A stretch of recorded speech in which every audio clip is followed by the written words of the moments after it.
Dear students, दरोगा की तैयारी करने वाले सारे स्टूडेंट्स जो परेशान है कि तैयारी कैसे करें, आज हम आपको एकदम आसान कर देते हैं। घर बैठे तैयारी कीजिए, कोई दिक्कत नहीं है। बताइए कि 100 क्वेश्चंस के एग्जामिनेशन में कितना स्कोर करना होगा। आप किस लिए परेशान हैं? 62 से 65 क्वेश्चंस करते हैं, जनरल में रिजल्ट आ जाता है। चलिए आप कहेंगे कि नहीं, अब क्वेश्चन टफ आएगा, 5 क्वेश्चन और बढ़ा लीजिए। 70 से तो अधिक नहीं जाएगा। 70 क्वेश्चंस अगर आप हल कर लेते हैं, कितना ही टफ आएगा, आपका रिजल्ट हो जाएगा। 2-3 और बढ़ा लीजिए ना, तैयारी और अच्छा कर लीजिए। चलिए 75 कर लेंगे। कितने क्वेश्चंस हैं? 100 क्वेश्चंस हैं।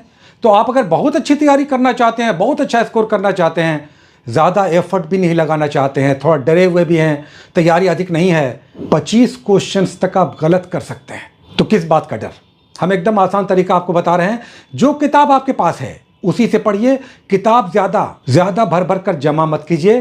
ढेर सारा किताब पढ़ने से अच्छा है जो आपका पढ़ा हुआ है उसी को बार बार पढ़िए। और कुछ स्टैंडर्ड बुक हर साल काम आता है, आपके पास भी है, उसी को पढ़िए। हम फिर से कह दे रहे हैं, किताब का एकदम इशू मत बनाइए। जो आपके पास है, जो पॉपुलर बुक्स है, जिससे क्वेश्चंस आते हैं, आप भी जानते हैं, उसी को लेकर चलिए। लेकिन आज हम आपको कुछ ऐसा तरीका बताएंगे कि आपकी इस तैयारी में एक नया माइलस्टोन तय होगा। एकदम आसान आपको लगने लगेगा।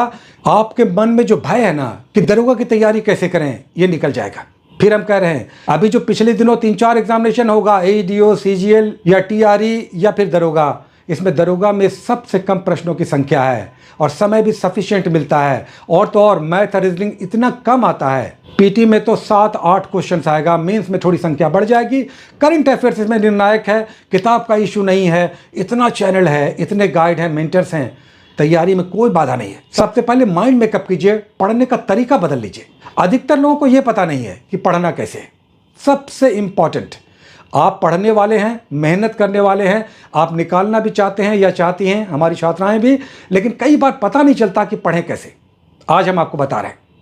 एक समान अध्ययन की बुक आपके पास होनी चाहिए। लूसेंट, क्राउन, घटना चक्र जो है आपके पास, ठीक है। एक साइंस का स्पेशलाइज्ड बुक रखिए। घटना चक्र बेस्ट है या लूसेंट है या कोई और है, एनसीईआरटी नोट्स है, थोड़ा सा भारी हो जाता है, लेकिन एक साइंस का, हम घटना चक्र कह रहे हैं, घटना चक्र रख लीजिए। एक साइंस का अलग से। तो जीएस और साइंस हो गया। अब क्या बचा? मैथ और रीजनिंग बचा। आर.एस. अग्रवाल का रख लीजिए, चाहिए तो रीजनिंग और मैथ दोनों रखिए, नहीं तो आर.एस. अग्रवाल का मैथ रखिए और किरण का एसएससी रीजनिंग रख लीजिए। मैथ और रीजनिंग लगभग काम चल जाएगा, ज़्यादा टफ नहीं आता, प्रश्नों की संख्या भी अधिक नहीं है। मेंस में थोड़ी संख्या मैथ रीजनिंग की बढ़ जाएगी। पीटी में तो केवल 6 से 10 क्वेश्चन मैथ और रीजनिंग का रहेगा। तो मैथ और रीजनिंग की चिंता है ही नहीं, तो आसान बन गया ना। आपको केवल साइंस करना है, थोड़े बहुत बिहार के क्वेश्चंस रहेंगे, 3-4 क्वेश्चंस रहेंगे, और सामान्य अध्ययन कीजिए ना। करंट अफेयर्स निर्णायक है। करंट अफेयर्स सबसे ज्यादा आपको चिंतित करने वाला है। आप सदैव बंधी बंधाई तैयारी पर, तरीके पर करंट अफेयर्स करते हैं और वहां से पकड़ में नहीं आता है। आधे क्वेश्चंस बनेंगे, 14 से 16 क्वेश्चंस करंट अफेयर्स का रहेगा। हो सकता है 2-3 और बढ़ भी जाए, करंट अफेयर्स का पोर्शन बढ़ रहा है। तो करंट अफेयर्स को अच्छा कीजिए। अगर उसे आप अच्छा कर लेते हैं, हिस्ट्री, ज्योग्राफी, साइंस और करंट, यही तो 4 पेपर है, ये आपका दरोगा निकाल देगा। एकदम टेंशन मत लीजिए, फिजिकल में मजबूत बनिए। ये दरोगा का एग्जामिनेशन, पीटीओ मेंस आपके रीच में है, घर बैठे आप कर सकते हैं। हम फिर से आपको कह दें, अभी हम और भी आगे बताएंगे, लेकिन एक इन्फॉर्मेशन दे दें, चूंकि सारे स्टूडेंट्स फ़ोन करने लगते हैं, मैसेज करने लगते हैं। 16 तारीख से हमारा दरोगा का पेड बैच स्टार्ट हो रहा है, जिसमें होमवर्क सीरीज भी चलेगा, जिसका 1000 फी है, और पूरे 100 क्वेश्चंस का एक प्रैक्टिस सेट भी चलेगा। डेली चलेगा ये सब, इसका 500 फी है। दोनों लीजिएगा तो 1250। ये उसका काउंसलिंग नंबर है, आप डिटेल्स ले सकते हैं। तो 16 तारीख से हम दरोगा का पेड बैच स्टार्ट ले रहे हैं। जिन्हें कुछ समझ में नहीं आ रहा है, उसे आप ज्वाइन कर सकते हैं। अब आइए, एक नया बात हम आपसे कह रहे हैं, एकदम नया बात। आपको अधिकतर लोग ये नहीं बताएगा, जो आपकी तैयारी में माइलस्टोन तय करेगा। ये बताइए कि दरोगा का एग्जामिनेशन जीएस का एग्जामिनेशन है या जीके का एग्जामिनेशन है या साइंस का एग्जामिनेशन है या मैथ रीजनिंग का। हम कहेंगे कि यह ऐसा एग्जामिनेशन है जिसमें 20-22 क्वेश्चंस सामान्य अध्ययन नहीं, सामान्य ज्ञान के होते हैं। जैसे कोई रिसर्च स्टेशन है, कहीं का कोई हाईएस्ट पीक है, जीके के, सामान्य ज्ञान के। तो मतलब यह कि सामान्य अध्ययन जीएस के साथ लूसेंट, क्राउन, घटना चक्र जो भी आप कर रहे हैं, जीके का भी पोर्शन आपका कवर होना चाहिए। लेकिन उससे क्वेश्चन आ जाएगा कि डेप्सा दर्रा कहाँ पाया जाता है। पिछली बार आया था एग्जामिनेशन में, डेप्सा दर्रा कहाँ पाया जाता है। अब बताइए, दर्रों को लेकर हम लोग यूजुअली क्या करते हैं? नाथुला, जालेपला, माना लाल, शिपकिला, यही सब हम लोग दर्रे में प्रमुख जो एग्जामिनेशन में आता है ये सब करते हैं। अब पिछले बार आया था कि डेप्सा दर्रा कहाँ। अब ये कैसे कवर होगा? तो एक उपाय हम आपको बता रहे हैं। तैयारी में इस नए खंड को जोड़ लीजिए, आप किसी और लेवल पे होंगे। क्या देश में 28 राज्य हैं और 8 केंद्र शासित प्रदेश हैं।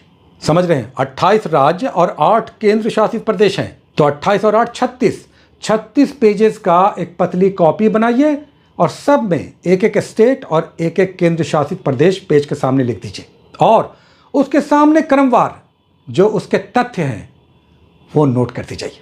जैसे मान लेते हैं हिमाचल प्रदेश, हाईएस्ट पीक, कोई घाटी, वहाँ पर घाटी का नाम लिख दीजिए, वहाँ पर नेशनल हाईवे, कोई पुल है, वहाँ पर नदी कौन सी है, वहाँ के पर्यटन विभाग का टैगलाइन क्या है, वहाँ के राष्ट्रीय आंदोलन के कोई प्रमुख व्यक्ति। इस तरह से हर राज्य और केंद्र शासित प्रदेश के ऐतिहासिक, भौगोलिक, राजनीतिक और सामान्य ज्ञान से संबंधित तथ्य होने चाहिए। ये जो डेप्सा दर्रा है ये सब तभी कवर होगा जब एक राज्य विशेष को आप करेंगे। केवल शिपकिला, जालेपला, नाथुला करने से नहीं होगा। ये तो हर साल एग्जामिनेशन में आता है, सभी लोग जानते हैं। लेकिन जो डेप्सा दर्रा मारेंगे वो कहेंगे कि बताओ तुम जानते हो कि नहीं, और बहुत सारे लोग नहीं बना पाएंगे। तो 28 राज्य और सभी केंद्र शासित प्रदेश का एक एक पेज बनाइए और उसके तथ्य। अब बताइए कि हिमाचल पर्यटन विभाग का टैगलाइन क्या है, बिहार के पर्यटन विभाग का टैगलाइन क्या है, आलू रिसर्च इंस्टीट्यूट कहाँ है, या सेना के पूर्वी कमान का मुख्यालय कहाँ है ना। तो सभी किसी राज्य या किसी केंद्र शासित प्रदेश से संबंधित हैं, तो उनका एक जगह आपको कलेक्शन होना चाहिए। उसमें कुछ अलग, सबसे अलग तथ्य आ जाएंगे और पिछले सालों के क्वेश्चंस को देखते रहिए सदैव। जिस भी एग्जामिनेशन की आप तैयारी कर रहे हैं उसमें PYQs, पिछले सालों के क्वेश्चंस को जरूर देखिए और बढ़िया सेट लगाइए। एग्जामिनेशन में कैसे नहीं होगा, सिलेबस से तैयारी कीजिए और डेली संभव हो तो डेली, नहीं तो जिनके पास समय कम है एक दिन बीच करके एक सेट लगाइए, प्रैक्टिस सेट। अच्छा आपको लगाना चाहिए डेली सॉल्यूशन के साथ। तो PYQs हो गया, एक प्रैक्टिस सेट हो गया और सिलेबस बेस्ड। सिलेबस सामने रखिए, सिलेबस कुछ होता नहीं है, जो किताब आपके पास है वही सिलेबस है, चैप्टर वाइज पढ़िए। मैथ रीजनिंग का एकदम शॉर्टकट हम आपको बता रहे हैं। जो मैथ रीजनिंग से भागते हैं, चूंकि 8-10 क्वेश्चन पीटी में मैथ रीजनिंग का भी रहेगा, रीजनिंग का अधिक रहेगा। हमने बुक बता दिया, RS अग्रवाल और किरण का रीजनिंग, ये दोनों लेकर आप तैयारी कर सकते हैं। पहले से कोई है तो आप उससे भी पढ़ सकते हैं। कीजिए क्या, जैसे मान लेते हैं प्रॉफिट एंड लॉस है मैथ में, 5 क्वेश्चन बनाइए ना, 5 क्वेश्चन केवल प्रॉफिट एंड लॉस के डेली बना लीजिए। और इसी तरह से कोडिंग डिकोडिंग है तो रीजनिंग के 10 क्वेश्चन बना लीजिए, छोटे छोटे होते हैं। ये मैथ रीजनिंग का रूटीन रखिए। Current affairs very important, 2 magazine जरूर रखिए और किसी को फॉलो कीजिए। जैसे हम कहते हैं SPD कर लीजिए, एडिटोरिया कर लीजिए करेंट अफेयर्स में, मैगजीन में, और किसी को फॉलो करते चलिए। बहुत सारे लोग ऐसे हैं जो बहुत अच्छा करेंट अफेयर्स यूट्यूब पे गाइड करते हैं, तो करेंट अफेयर्स भी होगा। और नहीं तो जो हमसे जुड़ेंगे, हम तो कह रहे हैं करेंट अफेयर्स हम बहुत अच्छे से कराएंगे और सिलेबस बेस्ड आपको तैयारी कराएंगे। डेली का रूटीन आपको देंगे। पढ़ने में समझ में नहीं आ रहा, मेरे रूटीन से बन जाइए, चाहे साइंस हो, GK GS हो, बिहार स्पेशल हो, करेंट अफेयर्स हो या मैथ रीजनिंग हो, सबका डेली का एक रूटीन आपको देंगे, रूटीन से बांध देंगे। अगर रूटीन को हमारे फॉलो कर लेते हैं, साथ में हमारा प्रैक्टिस सेट कर लीजिए। अब तो हम प्रैक्टिस सेट भी रेगुलर हर कोर्स का दे रहे हैं, साथ में कर लीजिए, आपको इधर उधर भटकना भी नहीं पड़ेगा। ठीक है, दरोगा की तैयारी को लेकर बिल्कुल परेशान मत होइए। फिजिकल मजबूत कीजिए, अपना देह मजबूत कीजिए, रनिंग कीजिए। ये एग्जामिनेशन आपके रीच में है, आगे भी हम आएंगे, आपसे बात करते रहेंगे। ये एग्जामिनेशन चाहे हमारी छात्राएं हैं, आप आराम से घर बैठे भी निकाल सकते हैं। कुछ हमने आपको सलाह दिया है, जैसे वो राज्यों के अनुशासित प्रदेश वाला, उसे कर कर देखिएगा, आपका 5-6 क्वेश्चन जरूर बढ़ जाएगा। एक बात और लास्ट में जाते जाते, बहुत सारे लोग NCERT SCERT ये सब चलता रहता है, ये उनके लिए जिनके पास स्टडी आवर है।